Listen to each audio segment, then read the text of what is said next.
Vamos a ver cómo los antiguos egipcios construyeron las pirámides con piedras hechas por el hombre, que tienen la apariencia de roca natural. Los bloques de caliza fueron fundidos en el sitio, con una brillante tecnología, hoy redescubierta, llamada ARICAD.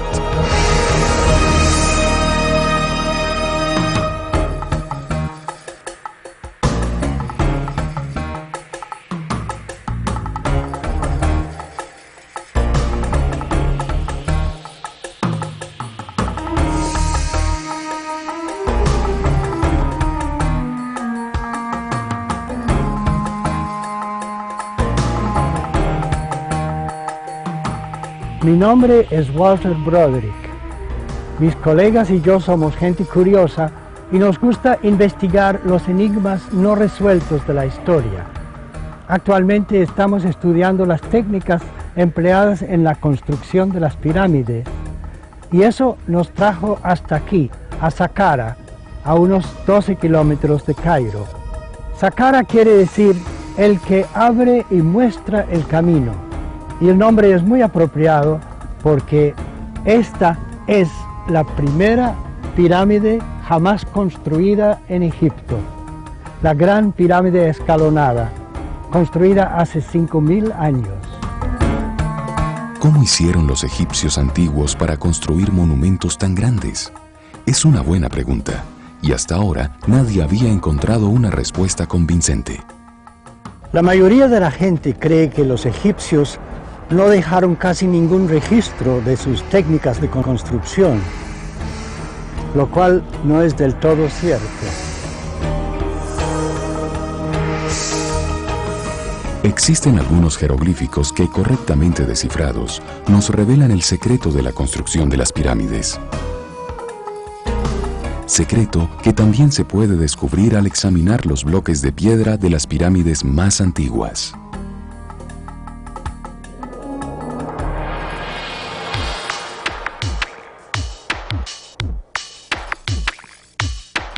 En nuestros tiempos, un hombre se ha dedicado a observar estas piedras muy de cerca.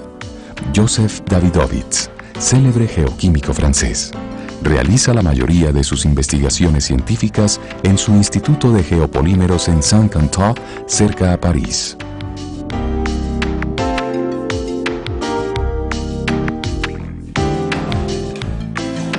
El doctor Davidovits se interesó en las pirámides de Egipto y ha combinado una nueva interpretación de los jeroglíficos, la de un químico, con su análisis de la estructura y composición de los bloques de piedra y de los elementos utilizados en la construcción de las pirámides. Como resultado, el profesor Davidovits ha publicado una teoría fascinante acerca de cómo se construyeron estas gigantescas montañas artificiales de piedra.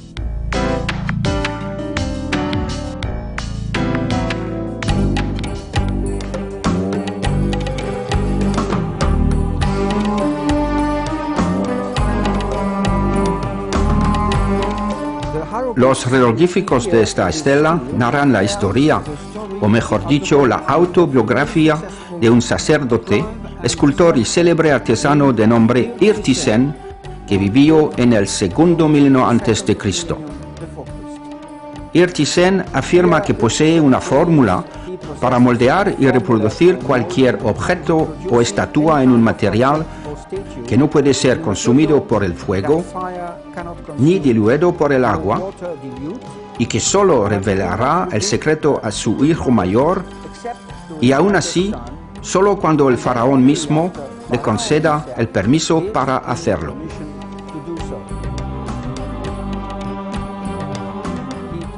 Él cuenta que, vertiendo una pasta maleable dentro de un molde, puede fabricar estatuas de piedra. Su texto prueba que en el antiguo Egipto, un círculo cerrado de sacerdotes tenía fórmulas químicas para fundir y moldear la piedra.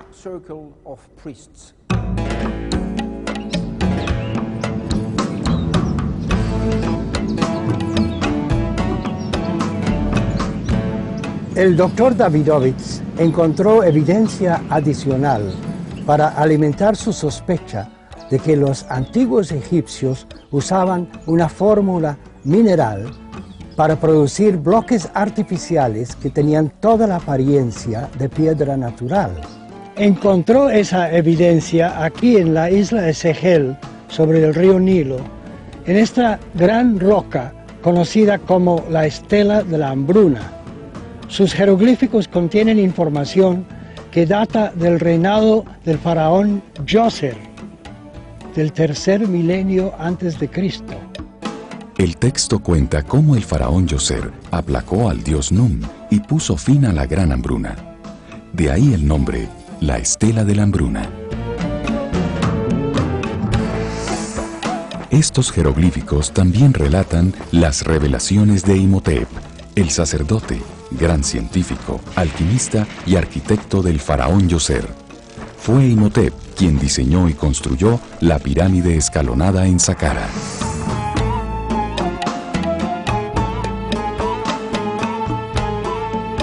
Imhotep describe aquí los ingredientes minerales de la fórmula química que empleó para fabricar las piedras moldeadas de aquella pirámide, la primera construida en Egipto. Logré descifrar totalmente la lista de rocas y minerales utilizados por Imhotep para fabricar piedras que parecían de verdad. Encontré algunas expresiones claves como la palabra arikat, por ejemplo. Ari es el participio pasado de un verbo que significa hacer o dar formar con. Es simbolizado por un ojo y por una figura humana sentada que representa al hombre que hace el trabajo. La adición de una segunda palabra, kat, dos brazos extendidos, le da un nuevo sentido, el de hecho por el hombre. Tenemos entonces que arikat es algo creado por el hombre, y al asociarse con minerales significa que es algo procesado o producido sintéticamente. Aquí vemos la palabra husi, que quiere decir construir con bloques prensados en moldes. La ilustración es clarísima. Siguiendo su intuición, el profesor Davidovich realizó un análisis químico y de difracción de rayos X en unas muestras de rocas extraídas de la Gran Pirámide en Giza y encontró algo sorprendente. Estas conchas fosilizadas se encuentran normalmente en capas sedimentadas horizontalmente. Sin embargo, en las pirámides de Giza la encontré revueltas hacia todas las direcciones, como si hubieran sido mezcladas artificialmente.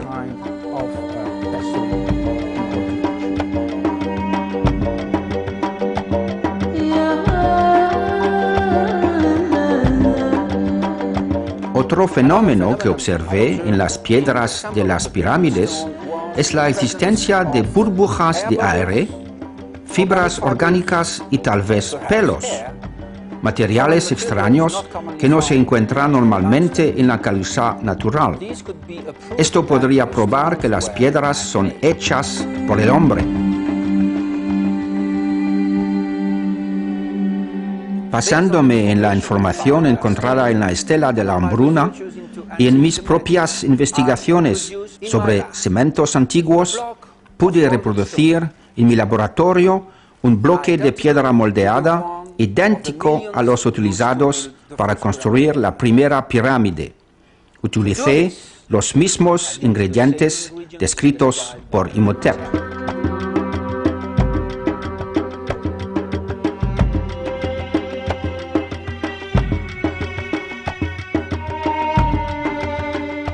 Respondemos pues a la pregunta, ¿cómo se hicieron las pirámides? Todo parece indicar que se construyeron con una tecnología desaparecida llamada arikat. Con la imaginación, veamos cómo el arquitecto y alquimista Imhotep utiliza su fórmula para producir los bloques de piedra de la primera pirámide. La pirámide escalonada de Saqqara, milagro de la ingeniería que él mismo diseñó y construyó hace casi 5000 años.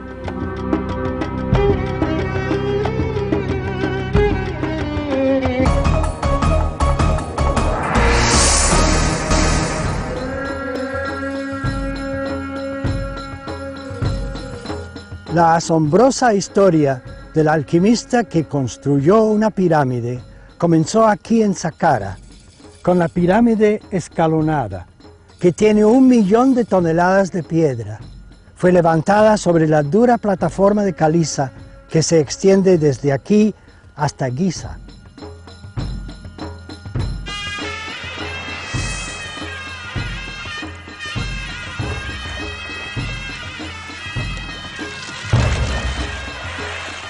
Los egipcios iniciaban la construcción de sus templos y pirámides el día del equinoccio de verano, el único momento propicio, cuando el día y la noche tienen igual duración, el bien y el mal están en equilibrio.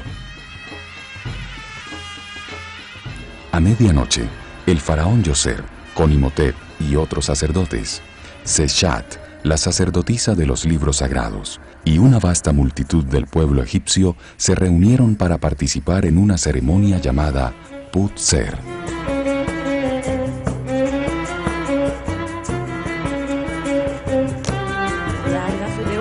Cuando se plantaba la semilla simbólica de la pirámide y de sus templos, consagraban el terreno a Dios y orientaban precisamente la pirámide con el cosmos, alineando su eje con relación a ciertas estrellas.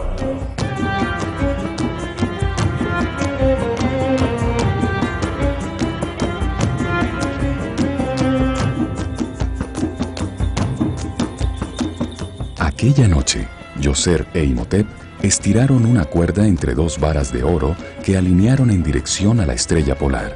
La sacerdotisa Seshat, con un martillo de oro, clavó las varas en la tierra, definiendo el eje de la pirámide y sus templos.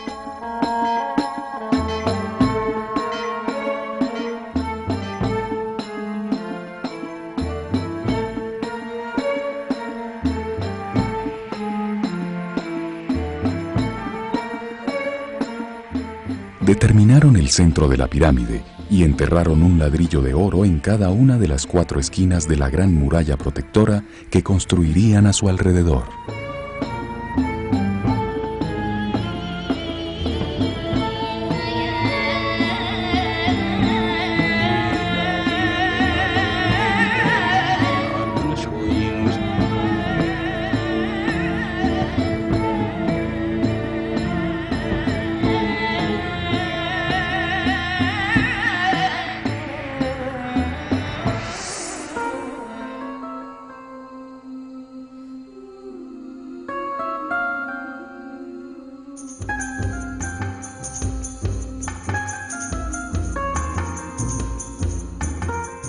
Ahora Imhotep inició la obra. Primero mandó a sus hombres a excavar este pozo en el centro, que se conserva intacto hasta el día de hoy.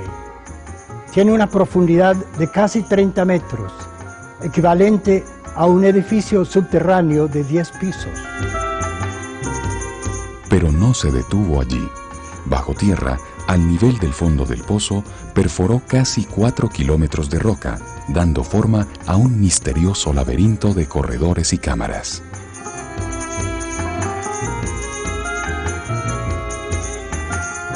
Las razones para construir este laberinto han sido un enigma para los arqueólogos. Es una colmena de galerías conocidas como las cámaras azules, por estar decoradas con baldosines esmaltados, tal vez los primeros hechos por el hombre. Además de lo anterior, en estas cámaras subterráneas se encontraron unas 30.000 vasijas de piedra realizadas con insólita perfección. Son vasijas únicas y enigmáticas, hechas de durísima piedra, pizarra, basalto y diorita, son materiales más duros que el hierro. No se entiende cómo pudieran haberles dado forma. Hoy ningún escultor intentaría trabajar con este tipo de material.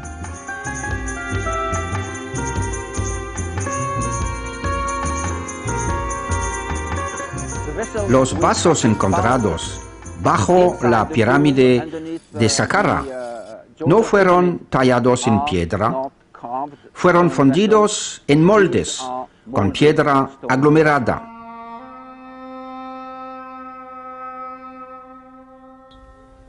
Si aceptamos lo que dice el profesor, que estos objetos fueron fundidos en moldes, entonces se nos hace más fácil aún creer que los bloques de piedra utilizados por Imhotep al construir esta primera pirámide también fueron moldeados.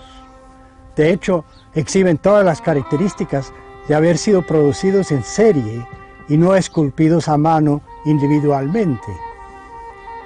Y si a esto agregamos las condiciones físicas del terreno aquí en Saqqara, entonces la hipótesis del profesor Davidovich se vuelve aún más lógica.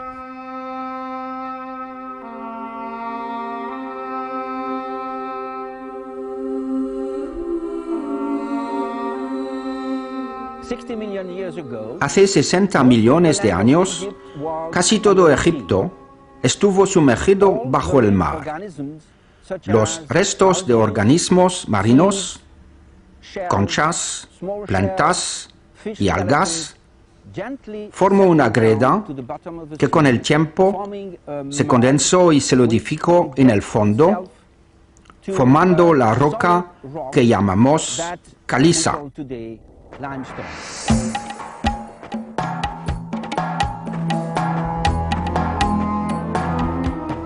Imhotep encontró caliza blanda a menos de 1 kilómetro del lugar donde iba a construir la pirámide.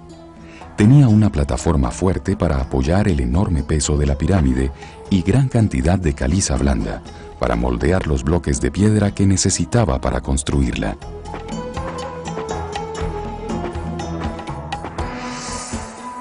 La caliza blanda se deshace fácilmente al aplicarle presión o diluirla en agua. Cuando se humedece con agua, las conchas y los restos marinos fosilizados se separan fácilmente y caen al fondo. Sobre ellos queda una greda blancuzca que contiene arcilla de aluminio y cal, la materia prima para hacer un pegante geológico, un poderoso pegante.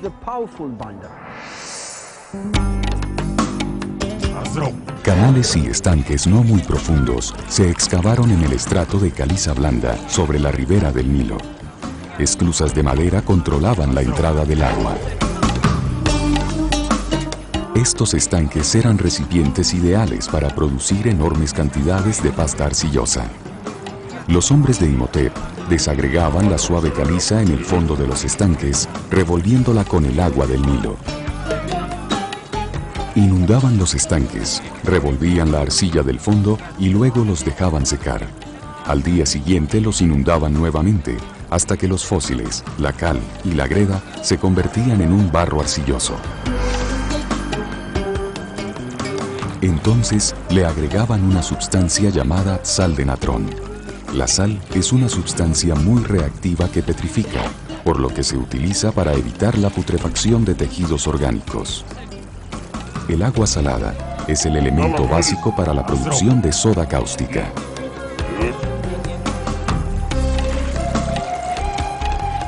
Luego le agregaban cal al agua salada. La cal es el residuo polvoriento que queda al quemar y reducir a cenizas rocas sedimentarias como la caliza y la dolomita.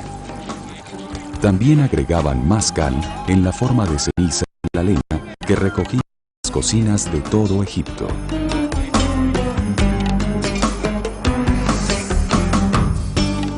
Se necesita agregar básicamente 2 ingredientes a los estanques reactivos, sal de natrón por una parte y ceniza de cal por la otra, Ambos reaccionan con el agua y producen soda cáustica que a su vez reacciona con la arcilla que está en la caliza blanda. Los hombres mezclaban los ingredientes hasta lograr una pasta homogénea, un poderoso pegante natural. Imhotep había inventado un cemento hidráulico. Pero, ¿cómo convertirlo en concreto? No fue muy difícil. Los obreros le agregaron más conchas fosilizadas, pedazos de caliza dura y arena del Nilo, produciendo una pasta de concreto. La transportaban en canastas y la vertían en cientos de moldes de madera.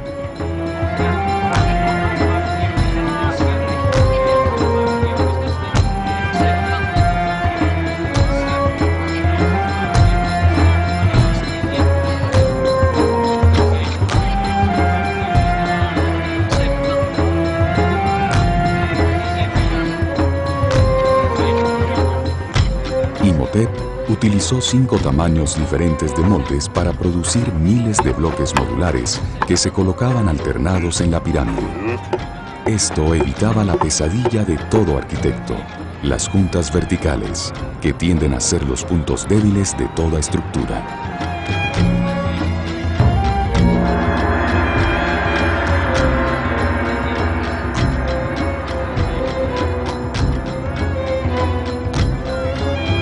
Los moldes se habían untado con aceite para facilitar el desmoldeado del concreto.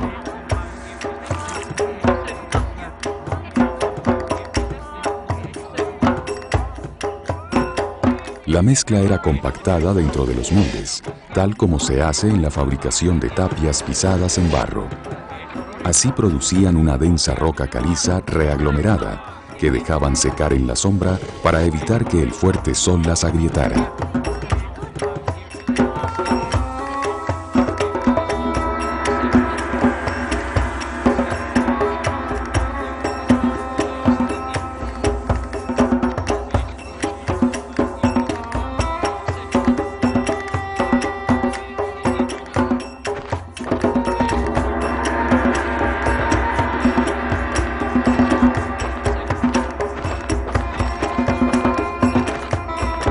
Cuando los bloques endurecían, los desmoldeaban y los llevaban al sitio de la construcción.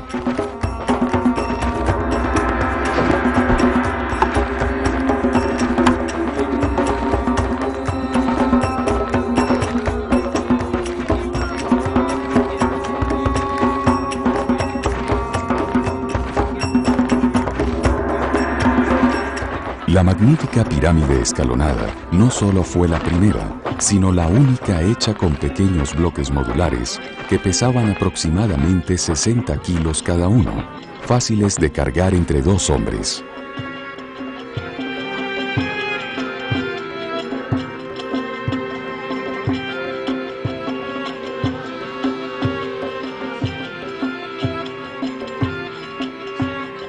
Los hombres subían los bloques hasta su lugar correcto, utilizando rampas de madera colocadas sobre las piedras ya instaladas.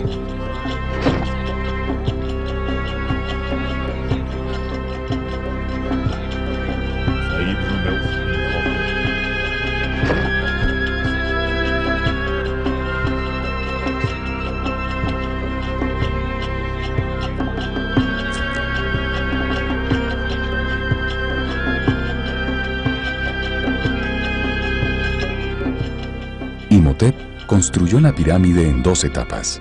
Primero, levantó una pirámide que, aunque bastante grande, era solo la mitad, el 50% exacto, de lo que sería la pirámide escalonada cuando estuviera completa.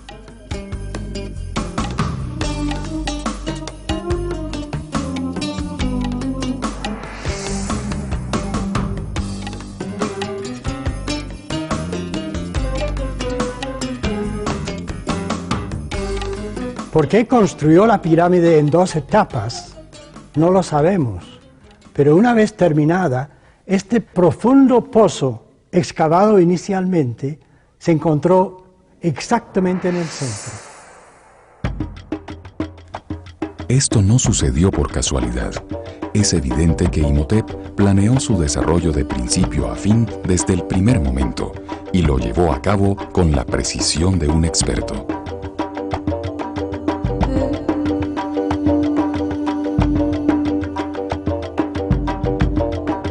Cuando terminaron de colocar los bloques del núcleo, los forraron con bloques de caliza mucho más finos. Usaron un molde más sofisticado que permitía fundir esos bloques con una cara inclinada y le agregaron 2 nuevos ingredientes a la mezcla de concreto.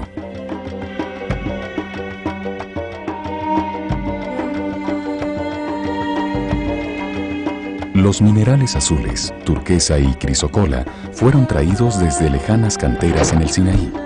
Durante la primera época de construcción de las pirámides, se extrajeron enormes cantidades de estos minerales.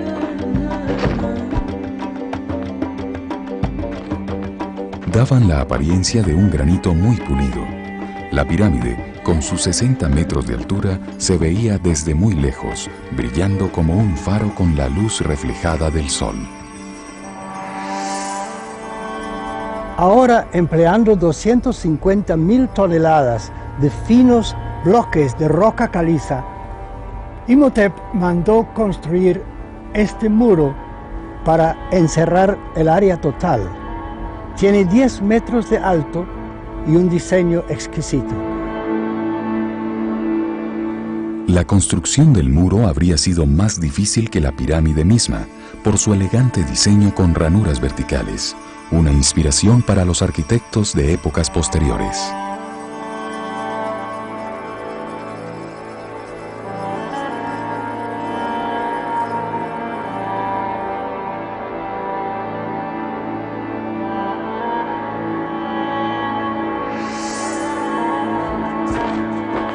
A su muerte, fue adorado por los egipcios como Tot, símbolo de la sabiduría con rostro de ibis.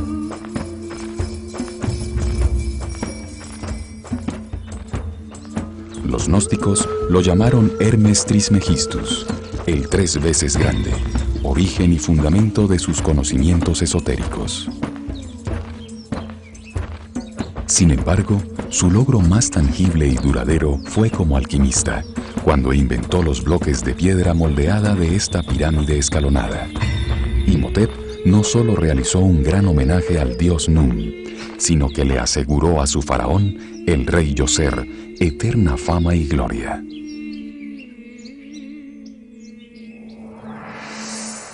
Como ya veremos, y veremos cómo la construyeron, la gigantesca pirámide de Keops, una de las 7 maravillas del mundo antiguo, nunca hubiera existido de no haber sido por la revolucionaria técnica constructiva inventada por Imhotep en Saqqara.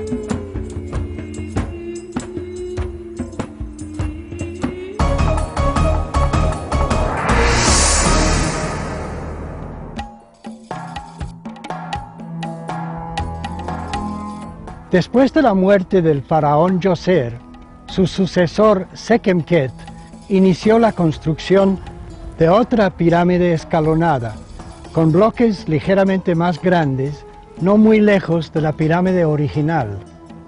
Murió prematuramente y no pudo terminarla.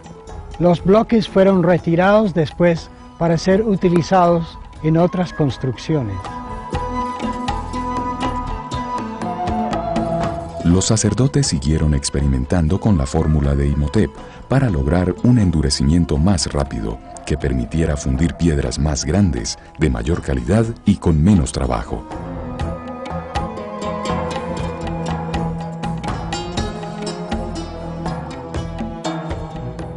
Huni, el último faraón de la tercera dinastía, construyó aquí en Meidum esta pirámide escalonada de 92 metros de altura, usando bloques fundidos in situ. Cada uno pesaba entre 100 y 300 kilos. Su sucesor, Sneferu, aumentó la altura de la pirámide y agregó una capa exterior de bloques como recubrimiento, produciendo así la primera pirámide geométrica. Fue un nuevo prototipo, con superficies lisas y pulidas para reflejar la luz del sol. En una fecha desconocida, bloques claves que soportaban las piedras del recubrimiento fueron removidos, tal vez por Ramsés II, quien solía saquear las pirámides de sus antecesores para conseguir bloques para sus propios monumentos. Esto desató una avalancha, un colapso total, que arrancó la mayoría de los bloques, dejando un enorme montón de escombros alrededor de la estructura original.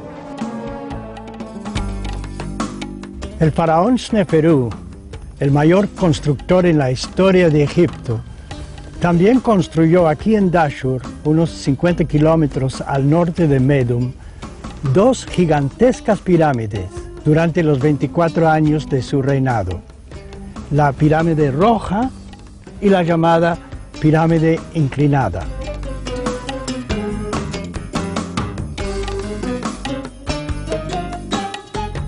El nombre moderno de pirámide inclinada se debe al cambio de ángulo en las superficies que produce una forma única entre las pirámides. Se construyó en parte con piedras prefabricadas y el resto con piedras fundidas in situ.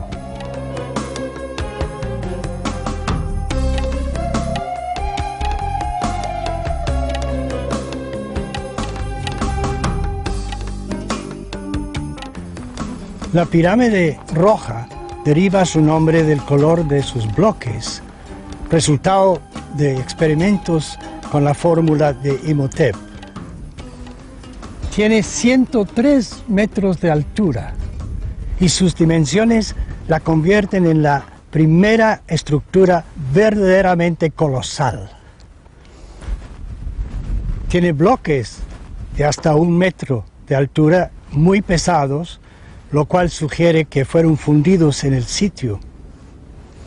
Otro aspecto es que la cámara funeraria está dentro de la pirámide misma y no subterránea.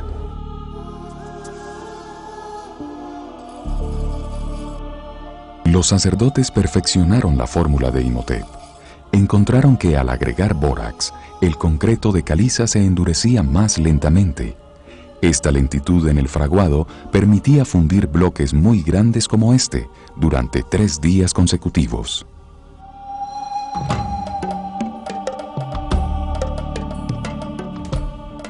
Tres días se necesitan para fundir bloques de este tamaño. Al terminar la labor el primer día, la superficie del concreto se endurecía un poco, quedando una línea notoria en la unión con el concreto vaciado al día siguiente. El proceso se repetía hasta terminar el bloque, quedando líneas no horizontales, como en la roca natural, sino onduladas típicas del material vaciado en distintos tiempos dentro de un molde.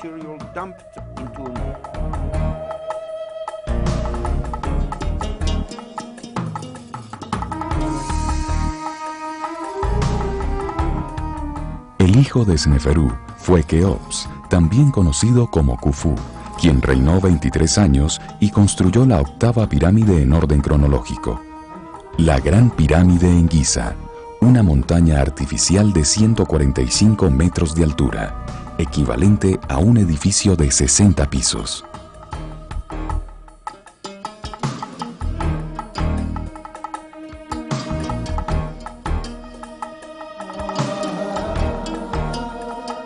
Tiene 2,5 millones de bloques de roca caliza, colocados uno sobre otro en 203 gradas. Cada bloque mide 2 metros de largo y en promedio pesan 2 toneladas.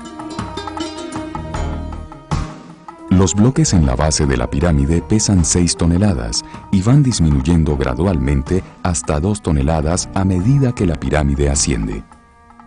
Pero al nivel de la cámara del rey, es decir, en la 17ª grada, los bloques se vuelven súbitamente tan grandes que ocupan 2 gradas y pesan entre 15 y 30 toneladas cada uno. Los bloques más grandes de la pirámide están situados a 30 pisos de altura, cosa prácticamente imposible de lograr a menos que fueran fundidos in situ. Para alzar un bloque de 30 toneladas se necesita la fuerza de 1.200 hombres, y elevarlo a semejante altura, sin poleas ni ruedas, habría sido imposible.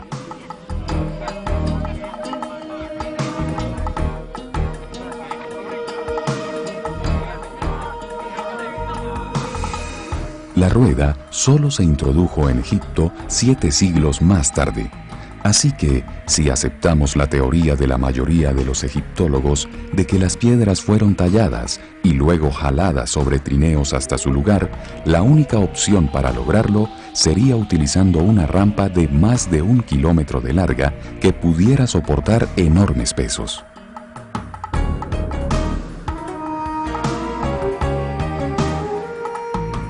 La construcción de una rampa de esta longitud, fuera recta o circular, hubiera requerido más material que la misma pirámide.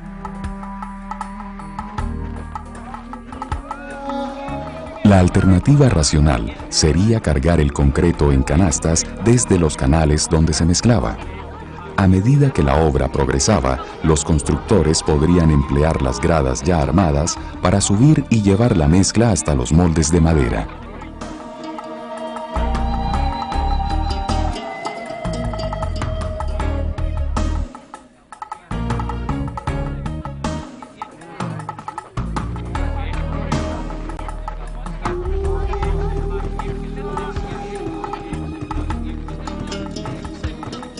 Un solo hombre podía cargar una canasta con 25 kilos de concreto de caliza, desde los canales de mezclado hasta la construcción, cada 30 minutos.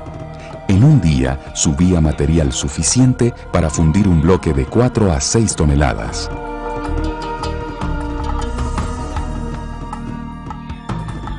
Los moldes eran untados con aceite rancio para que la mezcla no se pegara a sus paredes, lo cual explica la descripción de Heródoto, el historiador griego que habla de cómo los trabajadores apestaban a dicho aceite.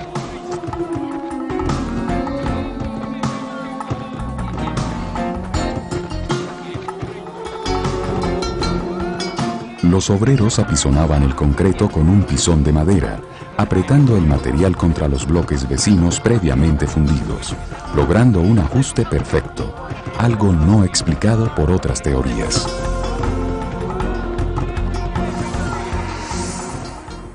Pelos podrían haber caído fácilmente en la mezcla y aire podría quedar atrapado durante el proceso, lo cual explica por qué se encuentran pelos y burbujas de aire dentro de los bloques.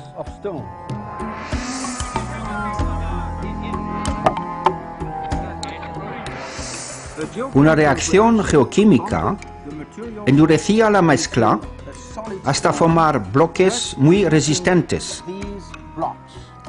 Cada bloque se fundía directamente contra los laterales y al secar se encogía muy poco, produciendo juntas muy pequeñas entre los bloques.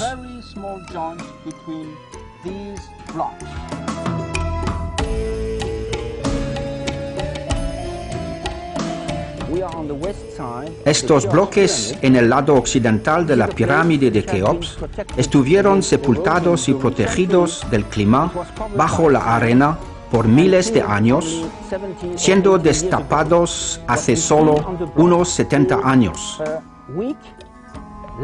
La mayoría tiene una capa débil en su parte superior, resultado de la tecnología ARICAT y de la compacción de la mezcla. El material en el fondo queda más denso y en la parte superior queda menos compactado.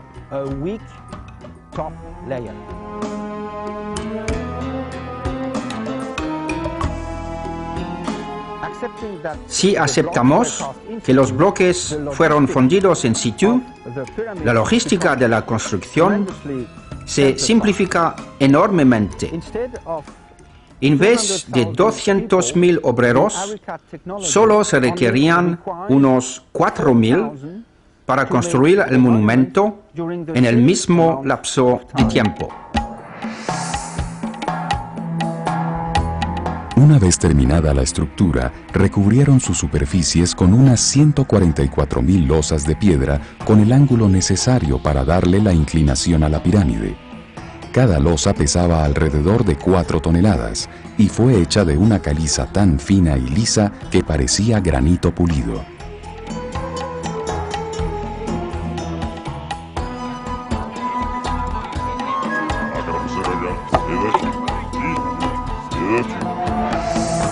No se puede introducir una hoja de afeitar entre las piedras de recubrimiento que aún permanecen intactas en su sitio.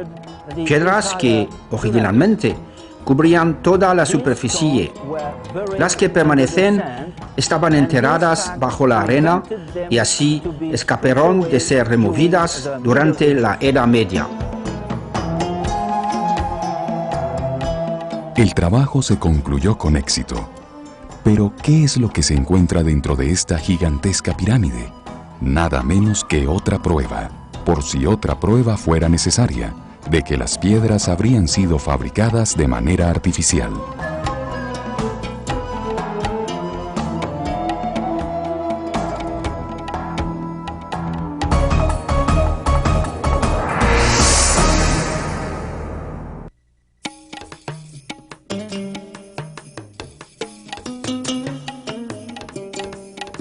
Ahora entremos a esta impresionante estructura para ver lo que hay adentro.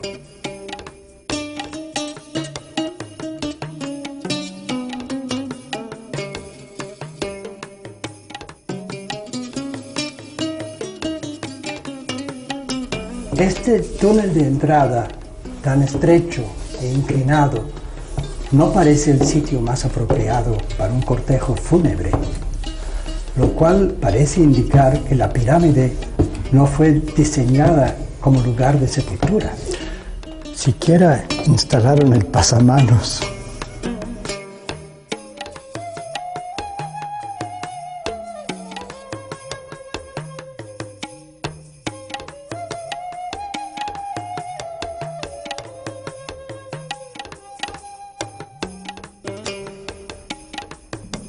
Esta maravillosa galería inclinada demuestra la inteligencia y la capacidad técnica de aquellos que la diseñaron y la construyeron.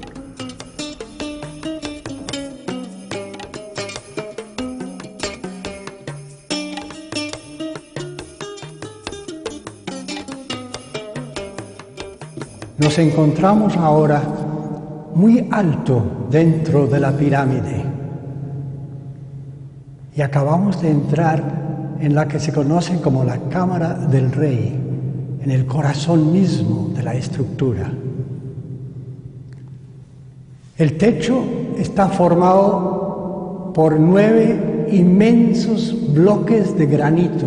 Cada uno pesa alrededor de 50 toneladas y cada uno hubiera requerido el esfuerzo de unos 2.000 hombres para levantarlo y colocarlo en su sitio. Nunca antes habían los egipcios cubierto un espacio tan ancho en piedra.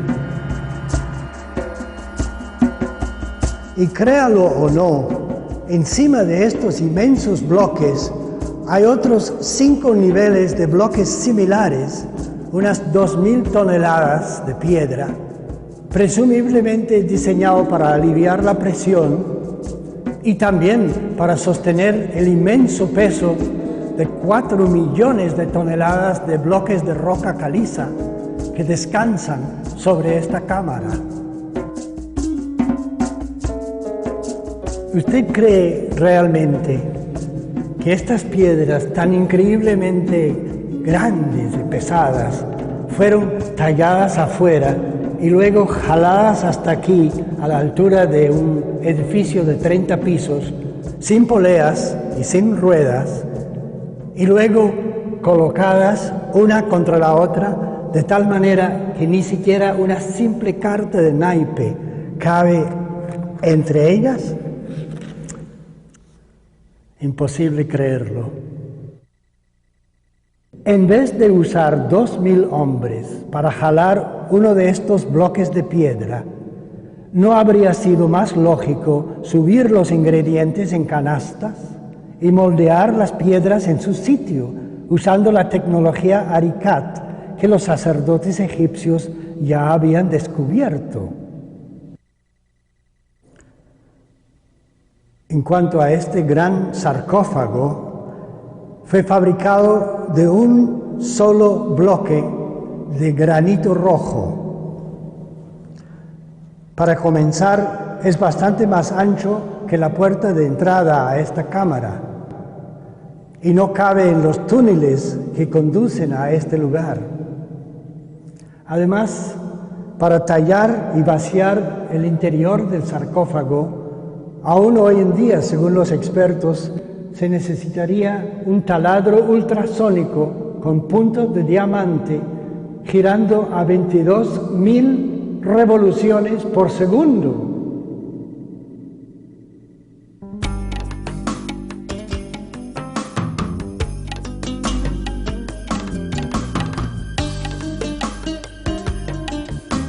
Uno se pregunta por qué los faraones emplearon tanto esfuerzo y tantos recursos para construir estos monumentos.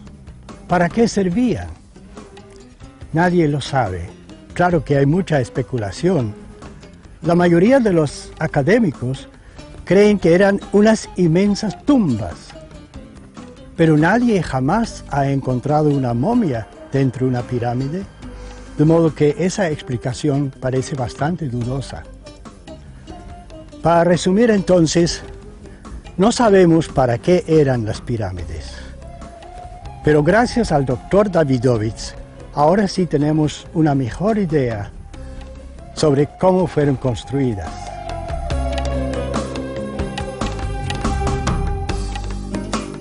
El tamaño de las piedras aumentó gradualmente durante la era de construcción de pirámides, desde los pequeños bloques de Imhotep hasta las enormes vigas que pesaban cientos de toneladas. Si las pirámides hubieran sido construidas con piedras cortadas y talladas, esta evolución habría sido muy poco probable sin un correspondiente desarrollo en maquinaria pesada. Y no existe evidencia alguna de que tal maquinaria haya existido. Después de la construcción de las primeras pirámides, cuyo punto culminante fueron las 3 en Giza, se dio un rápido descenso en tamaño y calidad. Se construyeron pirámides mucho más pequeñas, hechas en arena contenida por superficies de piedra aglomerada que les daban la forma. Hoy la mayoría de ellas son montones de escombros, ya que este tipo de construcción se deteriora rápidamente una vez el recubrimiento de piedra se daña o es retirado.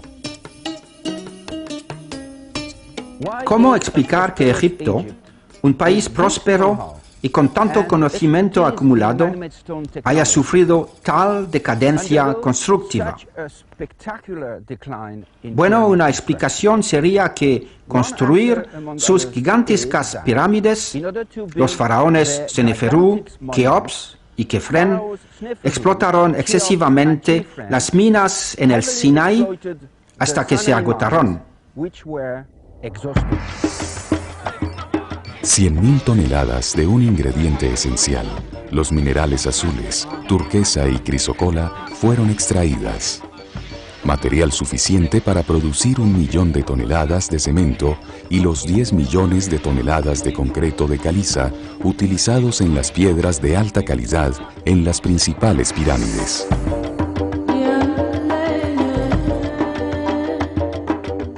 Los faraones posteriores no pudieron construir grandes pirámides debido a la escasez de materiales y se dedicaron a decorar profusamente sus templos.